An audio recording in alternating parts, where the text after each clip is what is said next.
I'll listen to you. Well, I was going to ask if you could pray for me, ma'am. Right now. I'll definitely be praying for you, son. Earlier this month, the tranquility of a Florida neighborhood was shattered in an instant. And now, a 14-year-old stands accused of unaliving his parents, then calmly calling 911 from a church. Welcome back to Park Jones. We're unpacking how a family argument turned into a news headline and how this Florida community is trying to understand how the children we raise become the face of violence. On August 4th, 2025, in Middleburg, Florida, 14-year-old Trevor Lee allegedly shot his parents, Brandi Smith and David Lee, following a domestic argument. After the shootings, he called 911 around midnight and walked to a nearby church. Then, while Trevor was on the phone, he requested prayers from a dispatcher before surrendering to police at the scene. I'm gonna pray first. I need to pray. You need to pray? Yes, ma'am. I'm by the road. I threw my backpack away from me. I'm stripped. I'm waiting for police. What do you mean you're I have stripped? nothing in my pocket. I emptied my pockets and everything. When you dissect the 911 call, a lot stands out. Trevor was aware of what he did, he took accountability. It's clear that he is either remorseful or understands that he is in a world of trouble when he requests the dispatcher to pray for him. Right now, deputies are working to figure out why a 14-year-old allegedly killed his parents. Deputies say the teen called 911 just after midnight saying he killed David Lee and Brandi Smith. Their bodies were found inside a home on Silver Point and Country Road 220 in Clay County. Deputies found the teen at a church about 1 mile away from the home. Trevor knew what he did was wrong, but it's important to note that at just 14 years old, his frontal lobe is not fully developed. Now, your frontal lobe is responsible for executive functions such as decision-making, impulse control, and planning. And in males, the frontal lobe isn't fully developed until about 25 years old.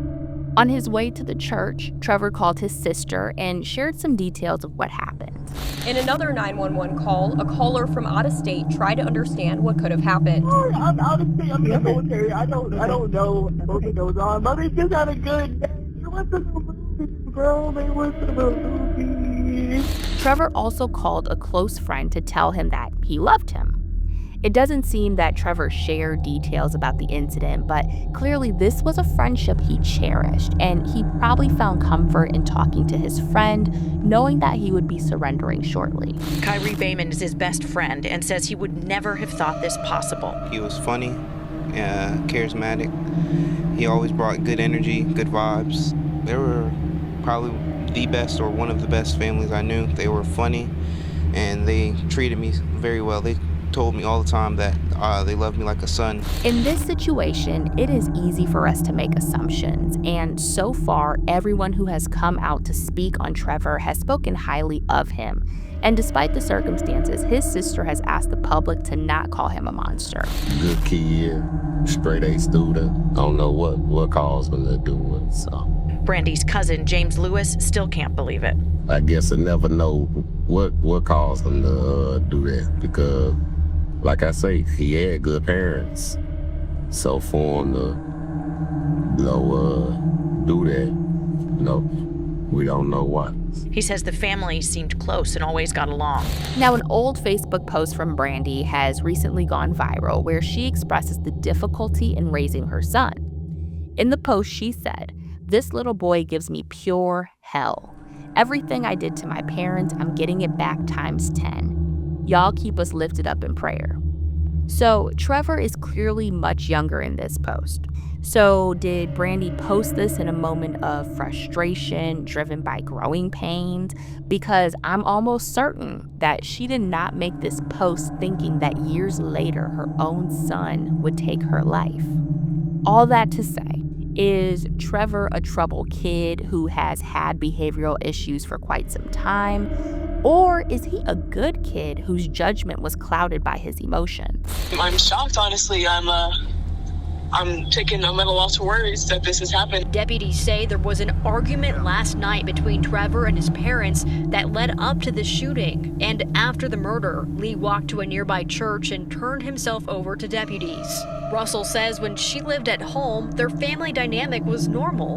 We joked around with each other. We played a lot. We played video games with each other. You know, we went to the movies. We were like your regular family. No issues at all whatsoever. And she says her brother was a good kid. He's a bright young man. He wanted to become a football player. He was freshly coming into high school, a freshman. The kids loved him.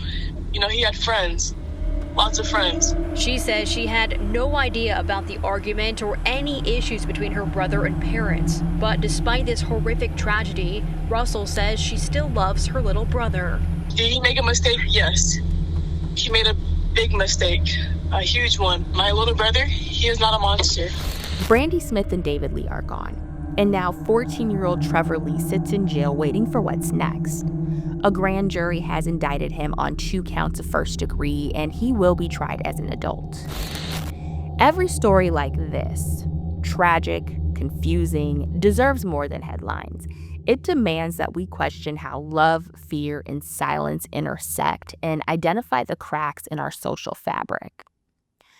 So let me know your thoughts on this one. I'm especially interested to know, how do you feel about this case leaping from juvenile to adult court, especially knowing that this is the state of Florida? And do you think Trevor is genuinely a good kid who had a lapse of judgment? If you'd like to support the channel, be sure to comment, like, subscribe, and check out the videos on the screen. I'm your host, Park Jones, and I'll catch you on the next one.